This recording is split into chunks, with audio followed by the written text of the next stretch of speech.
2025년 2월 13일 목요일 말씀 묵상 함께 시작합니다. 오늘 말씀은 누가복음 2장 41절에서 52절까지에 있는 말씀입니다. 저희는 새번역 버전으로 함께 말씀을 묵상하고 있습니다. 우리 함께 말씀을 묵상합니다. 예수의 부모는 해마다 6월절에 예루살렘으로 갔다. 예수가 12살이 되는 해에도 그들은 절기관습을 따라 6월절을 지키러 예루살렘에 올라갔다. 그런데 그들이 절기를 마치고 돌아올 때에 소년 예수는 예루살렘에 그대로 머물러 있었다. 그의 부모는 이것을 모르고 일행 가운데 있으려니 생각하고 하룻길을 갔다. 그 뒤에 비로소 그들의 친척들과 친지들 가운데서 그를 찾았으나 찾지 못하여 예루살렘으로 되돌아가서 찾아다녔다. 사흘 뒤에야 그들은 성전에서 예수를 찾아냈는데 그는 선생들 가운데 앉아서 그들의 말을 듣기도 하고 그들에게 묻기도 하고 있었다. 그의 말을 듣고 있던 사람들은 모두 그의 슬기와 대답에 경탄하였다. 그 부모는 예수를 보고 놀라서 어머니가 예수에게 말하였다.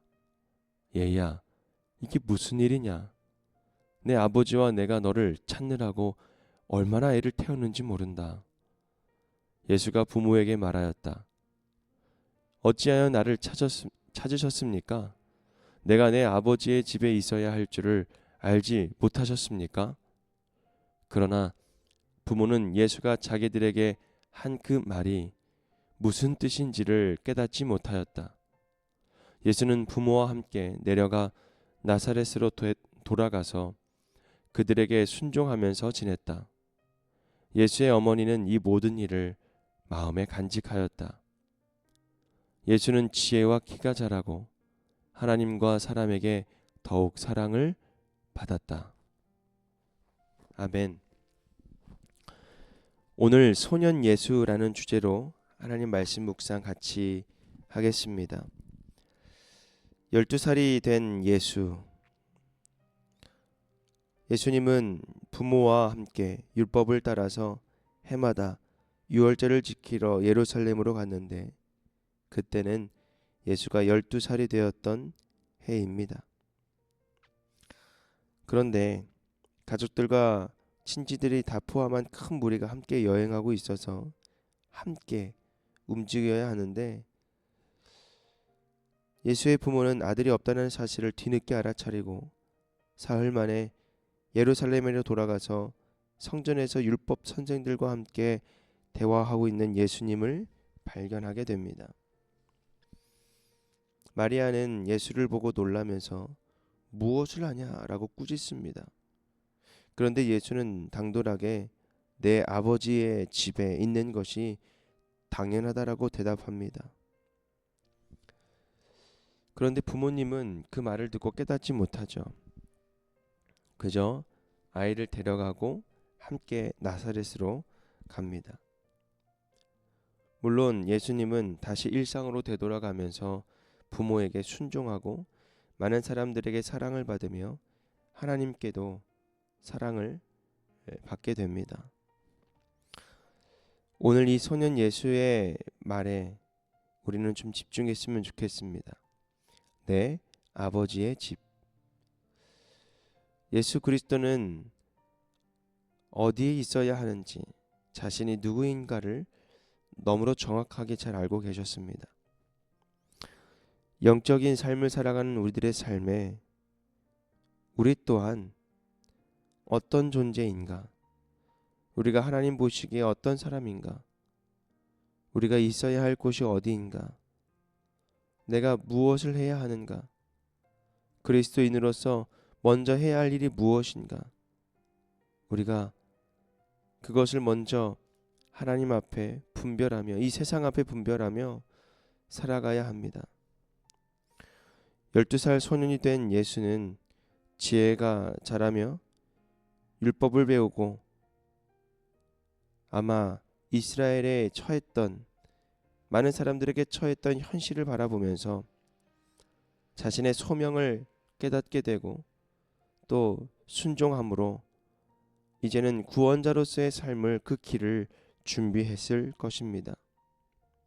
평범한 일상을 살아내는 것도 정말 소중합니다. 그러나 우리가 그것에 머물지 않고 그리스도인으로서 주어진 그 사명을 준비하고 그 사명의 길에 걸어가는 저와 여러분이 되기를 주님의 이름으로 부탁합니다. 우리가 있어야 할 나의 아버지의 집은 어디에 있는가? 있어야 할 곳이 어디인가를 우리가 잘 깨달아야 합니다. 또한 오늘 말씀 가운데에 마리아와 또 그의 아버지 요셉의 모습을 우리가 한번 잘 봐야 합니다. 매번 예수의 이름을 부르면서 예수가 누구인가를 분명히 알고 있었을 것입니다. 태어나기 전 천사를 통해서, 시므온을 통해서, 안나를 통해서, 많은 선지자들을 통해서 예수를 선포하게 하고 이 땅의 구주로 메시아로 오심을 굳게 믿고 이 아이를 잉태하여 하나님 보시기에 정말 이 마리아와 요셉 또한 말도 안 되는 그런 상황 가운데에 순종함으로 예수님을 메시아로 또 구원자로 여겼을 것입니다. 그러나 일상생활에서 예수 그리스도의 이름은 입이 닳도록 많이 부르짖었지만 예수님이 어떤 분이신가, 예수님의 그 정체성에 대한 사실을 잃어버린 채 살아가고 있었던 모습이라는 것입니다. 우리의 신앙생활도 똑같습니다. 예수님은 너무나도 잘 압니다. 하나님도 너무나도 잘 알고 있다고 생각합니다. 그러나 우리가 이 삶 속에서 우리가 살아가는 이 세상 가운데서 예수님은 어떤 존재로서 우리가 살아가고 있는가, 우리가 하나님을 어떻게 부르짖으며 어떻게 내 삶 가운데에 들어와 계시는지 우리가 곰곰이 생각해 볼 필요가 있습니다. 마리아와 요셉은 아들 예수를 잃어버린 것이 아니라 바로 메시아인 그 예수 그리스도를 잃어버리고 망각하고 예수 그리스도의 정체성을 또한 잃어버리고 있었습니다. 우리의 삶도 한번 생각해 보십시오. 여러분이 알고 있는 예수님, 하나님, 얼마나 여러분의 삶 속에 개입하고 계시고 또한 여러분들의 삶을 얼만큼 인도하고 계시는지, 또한 그 인도하신 하나님의 섭리를 우리가 얼만큼 발견하고 또 그 가운데 감사함으로 나아가고 있는지.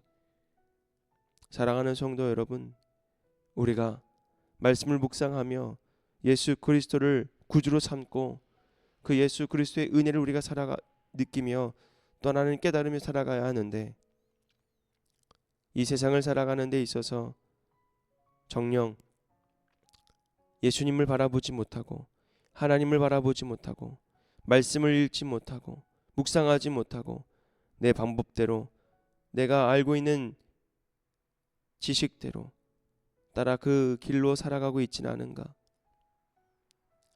오늘 말씀을 듣고 다시 한번 되돌아보며 예수 그리스도의 정체성에 대해서, 예수 그리스도가 내 삶에 어떻게 차지하는가, 우리를 구원하시고 긍휼을 베푸시고 우리를 이끌어 가시는 그 예수 그리스도의 우리의 머리가 되어주시는, 교회의 머리가 되어주시는 그 예수님을 다시 한번 우리가 만나고